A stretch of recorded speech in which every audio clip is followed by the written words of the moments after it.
Ngaku bisa usir genderuwo hanya modus, pria ini lecehkan dua wanita, awalnya kenal di medsos. Seorang pria mengaku bisa usir genderuwo di Kabupaten Batubara, Sumatera Utara. Ternyata itu hanya modus dirinya untuk berbuat asusila ke pasiennya. Pria berinisial A alias D itu kini harus berurusan dengan polisi.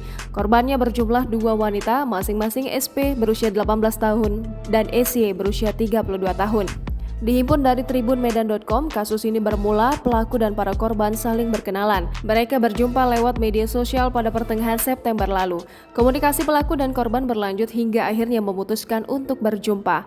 Untuk melancarkan aksinya, A mengaku sebagai dukun. Ia mengaku bisa mengembalikan keperawanan kedua korban.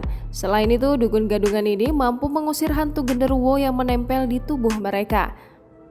Korban Esy mengaku sudah 6 kali disetubuhi oleh pelaku. Menyadari dirinya tertipu, korban akhirnya melapor ke polisi. Kasat Reskrim Polres Batuara AKP Ferry Kusnadi membenarkan kasus ini. Ia mengatakan pelaku tercatat sebagai warga desa Tanah Tinggi, Kecamatan Air Putih. Ferry menyebut sebelum pelaku dan korban bertemu, A meminta uang kepada pasiennya itu. SP dan SY dilecehkan oleh pelaku dalam waktu yang berbeda. Namun menggunakan modus yang sama, yakni bisa mengembalikan keperawanan dan mengusir hantu.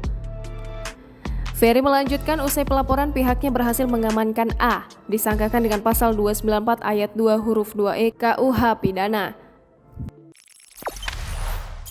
Jangan lupa subscribe, share, komen, dan like ya.